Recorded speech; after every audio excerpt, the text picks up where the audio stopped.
జై Mahakal. Hi hello welcome back to my channel.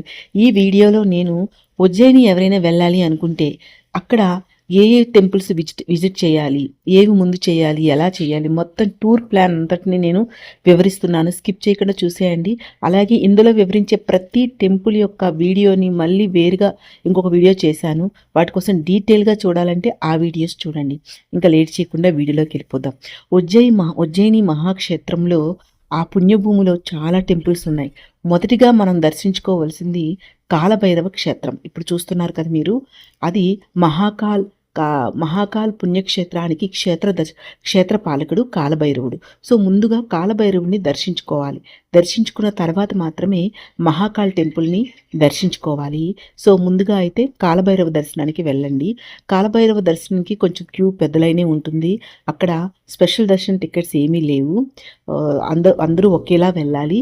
కొంచెం time పడుతుంది కానీ పర్వాలేదనమాట. సో అందుకని ముందుగా కాలభైరవ దర్శనం చేసుకున్న తర్వాత అక్కడి నుంచి మహాకాల్ దర్శనంకి వెళ్ళండి. ఇప్పుడు చూపిస్తున్నాను కదా అది మహాకాల్ టెంపుల్. సో మహాకాల్ దర్శనంకి ఇంకా పూర్తి వివరాలు వేరే వీడియో పెట్టాను, పూర్తిగా దానికోసం వెళ్ళి చూడండి. సో మహాకాల్ దర్శనం అంటే ఉదయం ముందుగా ఒకవేళ మీరు 8-9కి స్టార్ట్ అయితే 8-9కి స్టార్ట్ అయ్యి ముందుగా కాలభైరవ దర్శనం చేసుకున్నాక తర్వాత మహాకాల్ టెంపుల్కి రండి. సో రెండు అయిపోయాక ఆఫ్టర్నూన్ అవుతుంది కదా, సో అప్పుడు లంచ్ చేసి కొంచెం రెస్ట్ తీసుకోండి.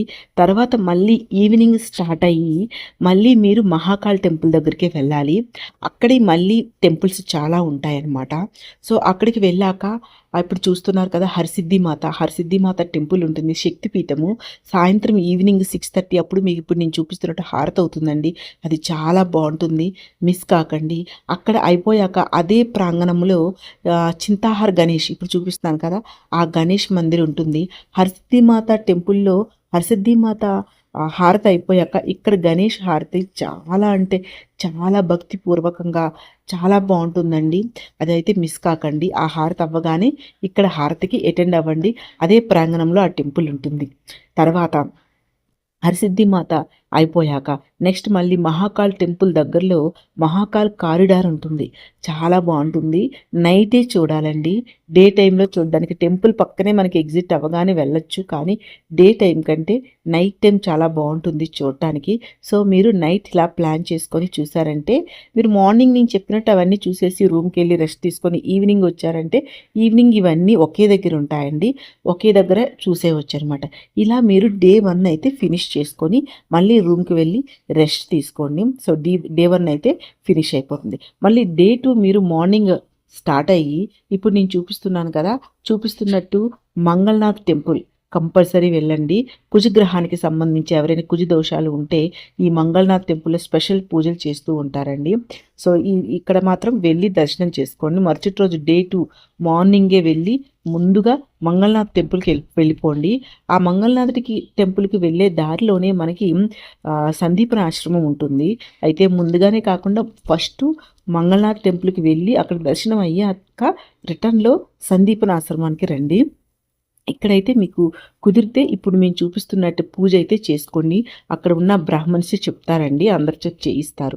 అలా అక్కడ అయిపోయాక ఈ సందీపనాశ్రమం ఉంటుంది, సందీపనాశ్రమంకి రండి. ఇవన్నీ ఒకే దగ్గర ఉంటాయి. సో సందీపనాశ్రమం కూడా చూడడానికి చాలా బాగుంటుంది. లార్డ్ శ్రీకృష్ణ కోసం ఆయన అక్కడే శ్రీకృష్ణుడు వారు అక్కడే మనకి విద్యాభ్యాసం అన్నీ అక్కడ అయ్యాయి. సో అవన్నీ చూడండి, అక్కడ మొత్తం వివరిస్తారనమాట. పిక్చర్స్ అన్నీ ఉంటాయి, చాలా బాగుంటుంది. పిల్లలకైతే చూపించాలన్నమాట. ఆయన విద్యాభ్యాసం చేసేటప్పుడు ఏమేమి చేశారు, ఏమేమి చెయ్యాలి, ఏమేమి చేయకూడదు అన్నీ అక్కడ ఉంటాయి. పిల్లల్ని తీసుకెళ్ళి ఎక్స్ప్లెయిన్ చేయండి, చాలా మంచిది. కొన్ని దగ్గరలో అయితే మనకి వీడియో అలౌ చేయలేదు, నేను అందుకే షూట్ చేయలేదు, కానీ సందీపనాశ్రమం చాలా బాగుంది. తర్వాత అక్కడి నుంచి మీరు గట్కాలికి మాత, ఇది కూడా శక్తిపీఠం అండి. అమ్మవారి దగ్గరికి వెళ్ళండి. అమ్మవారి దగ్గర పెద్ద రష్ అయితే ఉండదండి. సో మీరు సందీపనాశ్రమం తర్వాత గటకాళీ మాత అమ్మవారిని, ఇది ఒక శక్తిపీఠం కాబట్టి దర్శనం చేసుకోండి. సో ఇది కూడా అయిపోయాక మీకు మళ్ళీ చింతామణి గణపతి కొంచెం దూరంగా ఉంటుందండి. మీ గటకాళీ మాత, సందీపనాశ్రమం తర్వాత ఇప్పుడు నేను ముందు చూపించిన మంగళనాథ్ టెంపుల్ ఇవన్నీ లైన్లోనే ఉంటాయి. ఈ చింతామణి టెంపుల్ అయితే కొంచెం దూరంగా ఉంటుందన్నమాట. ఈ టెంపుల్ కూడా చూడాలి. చూడాల్సిన టెంపులే. ఇది కూడా దర్శనం చేసుకొని సో ఆఫ్టర్‌నూన్ అయిపోతుందండి. ఇవన్నీ అయ్యేసరికి మళ్ళీ రూమ్‌కి వెళ్ళి రెస్ట్ తీసుకోండి. మళ్ళీ ఈవినింగ్ మళ్ళీ మీరు మహాకాల్ టెంపుల్ గేట్ నెంబర్ 4కి వెళ్ళాలండి. మీకు మహాకాల్ టెంపుల్ వీడియోలో చెప్పాను నేను. ఇక్కడ చెప్పడం మర్చిపోయాను. గేట్ నెంబర్ 4కి వెళ్ళాలి. 4కి వెళ్తేనే చాలా గేట్స్ ఉంటాయి. మనకు ఆటో వాళ్ళు ఎక్కడైతే అక్కడ దింపేస్తారు. గేట్ నెంబర్ 4 అని చెప్పండి. అక్కడికి వెళ్తేనే మనకి ఈ టెంపుల్స్ అన్నీ అందుబాటులో ఉంటాయన్నమాట. ఇప్పుడు నేను చూపిస్తుంది రామ్ ఘాట్. రామ్ ఘాట్ అక్కడ క్షిప్రా నది హారతి అవుతుందండి, గంగా హారతి లాగే. సో ఆ హారతి చూడండి, భలే ఉంటుందండి. మిస్ కాకండి. తొందరగా వెళ్తే మీకు మంచి ప్లేసెస్ కూడా దొరుకుతాయి. మీరు కూడా హారతి ఇవ్వచ్చు. సో ఇవన్నీ వేరే వేరే వీడియోస్ డీటెయిల్గా కావాలంటే నా ఛానల్లో ఉన్నాయి, చూడండి. ఇలా రామ్ ఘాట్కి వెళ్ళి రామ్ ఘాట్ దర్శనం కూడా చేసుకోండి. సో మీరు అలా చేస్తే మీకు డే 2 కూడా ఫినిష్ అయిపోతుందన్నమాట. ఒకవేళ మీకు నేను ఇక్కడ థంబ్‌నెయిల్‌లో డే 3 అని పెట్టాను కదా! ఇండోర్‌లో కూడా కొన్ని చూడవలసినవి ఉన్నాయండి. సో అందుకని నేను ఇండోర్‌లో చూడవలసిన వాటితో కలిపి డే 3 అని పెట్టానన్నమాట. సో మీకు డే 2 ఇలా అయిపోయిన తర్వాత డే 3 స్టార్ట్ అయ్యి ఓంకారేశ్వర్ వెళ్ళండి. సో ఉజ్జయిని నుంచి ఓంకారేశ్వర్ 4 అవర్స్ అండి. బై క్యాబ్‌లో వెళ్తే, బై రోడ్ వెళ్తే. ఓంకారేశ్వర్ టెంపుల్‌లో మీరు చేయాల్సింది ఏంటంటే ఆన్‌లైన్ బుకింగ్ ఉంటుంది. ముందుగానే చేసుకోండి. లేకపోతే అక్కడికి వెళ్ళి చేసుకుందామంటే అవ్వదు. ఫ్రీ దర్శనం వెళ్తే కొంచెం టైం పట్టేస్తుంది. సో మీకు తొందరగా దర్శనం కావాలి అంటే ఆన్‌లైన్‌లో బుక్ చేసుకోండి. లేదంటే డైరెక్ట్‌గానే వెళ్ళిపోండి. ఇది ఇప్పుడు నేను చూపిస్తుంది ఓంకారేశ్వర్ మందిర్.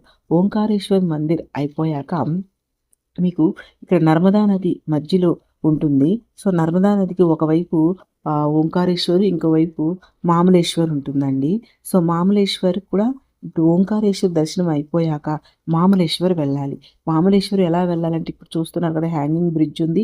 ఆ బ్రిడ్జ్ మీద నడుచుకుంటూ ఇంకొక వైపు వెళ్ళొచ్చు. లేదా మీకు బోట్ షికార్ చేయాలనుకుంటే బోట్ షికార్ కూడా చేయండి.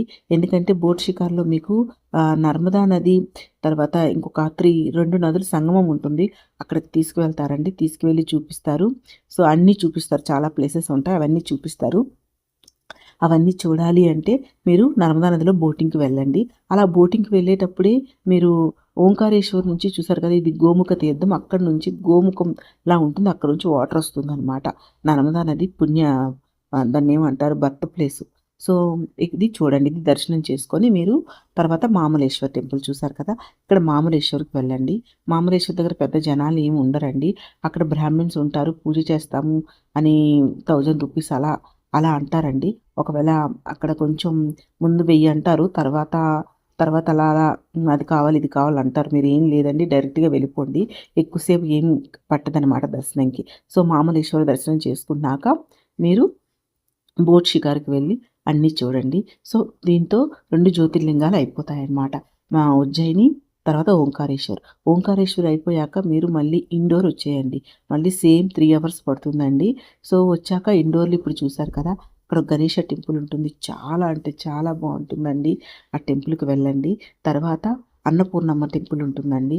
టెంపుల్ కూడా చూడడానికి చాలా బాగుంటుంది. అక్కడైతే రష్ ఏమి ఉండదండి. రెండింటి దగ్గర ఇక్కడ గోశాల కూడా ఉంది. మనం మేత ఇలా పెట్టొచ్చు అనమాట. సో ఇండోర్‌లో చూడాలి అనుకుంటే ఈ 2 టెంపుల్స్ బాగుంటాయి. ఇంకా అక్కడైతే చప్పన్ బజార్ అని ఉంటుందండి, ఫుడ్ స్ట్రీట్. అంటే 56 చప్పన్ అంటే 56 అనమాట. 56 షాపులు పక్క పక్కనే ఉంటాయి, ఒకే దగ్గర ఉంటాయి. ఫుడ్ స్ట్రీట్, ఎవరైనా ఫుడ్ లవర్స్ ఉంటే భలే ఉన్నాయండి. వెరైటీ డిఫరెంట్ టైప్స్ ఆఫ్ ఉన్నాయి మనకి తినడానికి. సో మీరు అవైతే చూడండి, మిస్ కాకండి. ఇవన్నీ ఇండోర్‌లో అనమాట. సో చూసారు కదండి, మీకు వీడియో నచ్చింది అనుకుంటున్నాను, యూజ్ఫుల్ అనుకుంటున్నాను. యూజ్ఫుల్ అయితే ప్లీజ్ లైక్ చేయండి, షేర్ చేయండి, నా ఛానల్ని సబ్స్క్రైబ్ చేసుకోండి.